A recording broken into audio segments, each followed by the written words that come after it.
Okay, we're about to dive into a speech given nearly 1,400 years ago. Now I know what you might be thinking. Another history lesson? But stick with me. This isn't just some dusty old document. It's a final testament that, according to the source material we're looking at, feels like it was written for our challenges, right here, right now. Everything from cyber fraud to social media disinformation.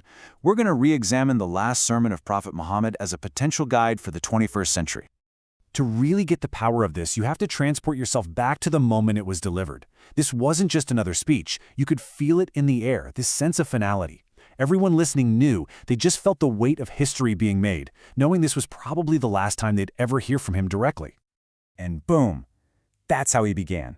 Just imagine hearing that from a leader you followed your whole life. It's an immediate, powerful hook. The stakes just could not be higher. This wasn't just another talk. It was a message that was meant to last for all time, because he knew his own time was running out. So, let's quickly set the scene. The year is 632 CE. We're on Mount Arafat during the farewell pilgrimage. You've got more than 10,000 people gathered, all listening with everything they've got. This isn't some quiet sermon inside a mosque. It's this monumental public address, broadcast sentence by sentence by men with powerful voices scattered through the crowd. So here's the crucial point. Yeah, the sermon was the capstone to a prophetic career. But the sources we're looking at today argue that it's also a blueprint. It lays out these core principles for building a just society, and these principles are, frankly, shockingly relevant to the problems we're all facing right now. So where does this blueprint for a just society even begin? Well, it starts with the foundation, economic justice. The very first thing this sermon tackles are the rules that should govern our wealth and our property. The message kicks off right here. Your property, your neighbor's property, all of it is a sacred trust. It's not just stuff you own, it's an amana, a trust from God.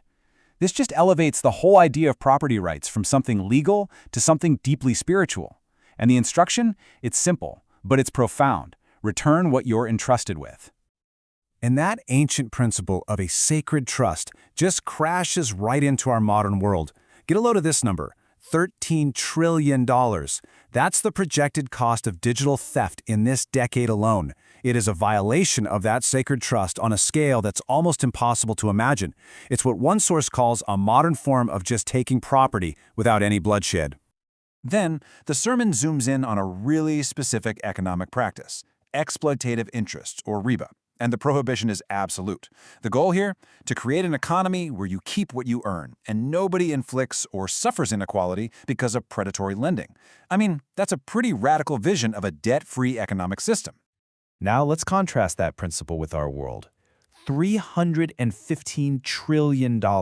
That's the current number for global debt, a system literally built on the very engine the sermon warns us against. And the source material points out the consequences. For a lot of nations, the interest payments alone are now bigger than what they spend on health and education combined.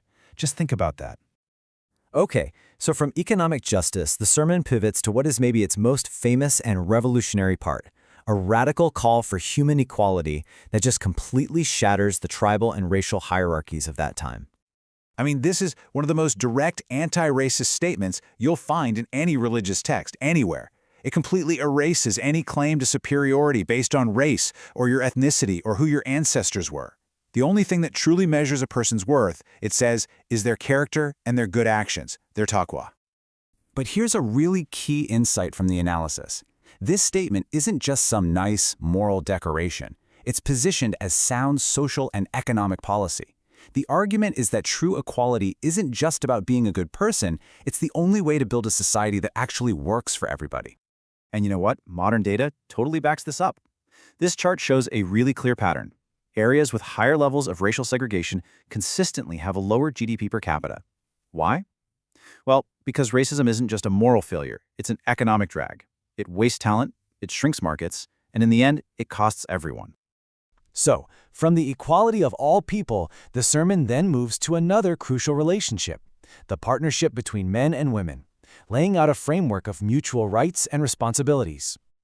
The language here is so important. It's not about ownership, it's about reciprocity. They also have rights over you. Framing women as partners and committed helpers sets up this model of mutual obligation and cooperation, not domination. Now, the sources we're looking at highlight a really key concept here: justice based on equity, not just rigid equality. The framework is what's known as p.b.u.h, which basically means what is just and good in a specific context. It's flexible. For example, while traditionally the man is the provider, classical jurists ruled that if a wife is the main breadwinner, the financial duties can actually shift to reflect that new reality. The goal is balance, not some one-size-fits-all rule. Beyond all these pillars for society, the sermon gives this final psychological warning, and this is one that feels incredibly prophetic for our digital age. It warns that the biggest danger isn't always the big, obvious sins, but the slow buildup of small, seemingly insignificant harms. And this is where it gets really fascinating. The sources argue that social media algorithms are practically engineered to exploit this exact weakness. Just think about it: clickbait, gossip, envy, microaggressions. These are the small things the sermon warned about. And now, technology amplifies them at lightning speed. When you see research from MIT showing that lies travel 6 times faster than truth online, you realize this ancient warning is a perfect diagnosis of our modern information crisis. So where does all this leave us? Well, the sermon wraps up by making it crystal clear that this message isn't meant to die on that mountain. It actually has a built-in mechanism for being passed down through time. That is just an incredible statement. He's basically saying that future generations, with the benefit of hindsight and facing new challenges, might understand the depth of these words even better than the people who heard them for the very first time. It's a message that's designed to grow in relevance as time goes on. And right then, during the sermon, the final verse of the Quran was revealed. This verse declares the religion perfected. But what does that actually mean? Does it mean it's just frozen in time? The sources offer this brilliant metaphor. Perfection here doesn't mean static. It means the foundational hardware is complete. The core principles of justice, equality, and compassion are all there. Our job in every single generation is to write and download the software upgrades we need to apply that hardware to our own unique time and place. And that brings us to the final question this explainer leaves us with.